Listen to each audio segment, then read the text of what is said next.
You believe in Jesus? Are you out of your mind? You're not Jewish anymore. You are a traitor to your people. When I was about 10 or 11 years old, living in Chicago, my father's parents, I was very close to them. They looked like two characters from the movie Fiddler on the Roof. And I would hang out at their house a lot, well, especially when my grandma was making a good bowl of kreplach soup. I said to my grandpa, "Grandpa, I see that you have received from letters from your cousins in Romania. Would you someday like to go back and hang out with your cousins?" And he said, "No." I said, "Grandpa, why?" He said, "Pogrom." The farmers who claimed to be Christians in a city called Barlad, Romania, came looking for Jewish people to do them harm. And my grandpa and his sister and mother had to hide in the wine cellar. It was the 70s, it was the John Travolta era. I was invited to go on the spring trip for the University of Illinois baseball team. It was very early on that I was called in to pitch in relief. After our game, my roommate asked me if I would go with him to hear Billy Graham speak that night. I'll take a rain check. Jewish kids from Chicago don't do this kind of thing. My senior year, my friend again told me a famous lady was going to come speak. I said, "I'll tell you what, you tell me what this person has to say, I'll take a rain check." He said a lady named Corrie ten Boom and her family were hiding Jewish people in the walls of their home. They actually got caught by the Nazis, and her whole family died, not only because of their Christian faith, but because of their love for Israel and the Jewish people. Something inside of me said, whatever the real deal is, this must be it. And so when I was getting ready to pitch in my last game against the University of Michigan State, my friend Neil, after going for a run in the morning, comes into our apartment and blows my mind. Neil was Jewish. He said, "Siegs, I need to tell you something. After I read the Hebrew scriptures and a careful examination of what it said, I've come to the conclusion the Messiah has already come." I said, "Neil, are you out of your mind?" I said, "You believe in Jesus?" And I said, "Neil, you're not Jewish anymore." He said, "No, I'm a completed Jew, Jeff." He said, "Jeff, if you read it for yourself, I believe you'll come to the same conclusions." What a dilemma.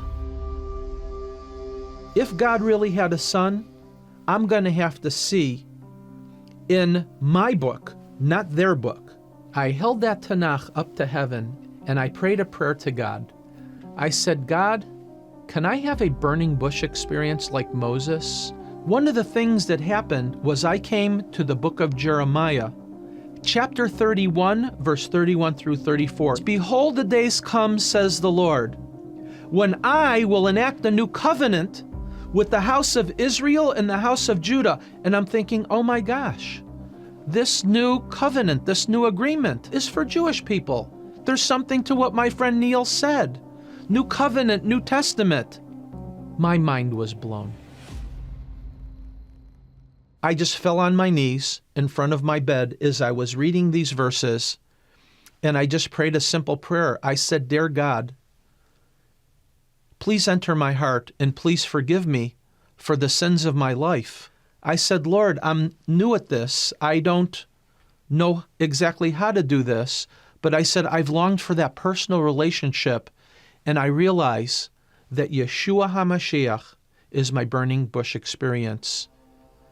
I said, "Dad, after a careful examination of the Hebrew scriptures, I've come to the conclusion that the promised Jewish Messiah has already been here." He said, "Son, you are a traitor to your people. You are no longer my son. What you have done, in my eyes, is worse than Adolf Hitler." Now this went on for 26 years, until a day came when my younger brother decided to go to church, and he gave his life to Yeshua. He said, "Could you do me a favor? Could you tell Dad the decision I made?" Now, in a 26-year time frame, my dad and I began to have a better relationship. And when I called my dad, I said, "Dad, I need to tell you something. After a careful examination of the Hebrew Scriptures, my younger brother has also made the same decision that I made many years ago." My dad then began to cry. I received the shock of my life. It was only the second time in my life I ever heard him cry. The first time was when he hung the phone up on me, when he told me I wasn't his son anymore. And he began not only to cry, but he began to speak in the Hebrew language. "Hineni, God, Hineni, here I am. What would you have me to do?" I said, "Dad, do you want to give your life to Yeshua?" He said, "Yes, I do." For the last 2.5 years of his life, we were like best friends. And then a day came when my dad just went to heaven. On that day, when I announced to my father that I gave my life to Yeshua, and he said, "You're not my son anymore," my life was turned upside down. But you see, God had a plan. And on that day, it may have seemed bleak, but the Lord saw the future.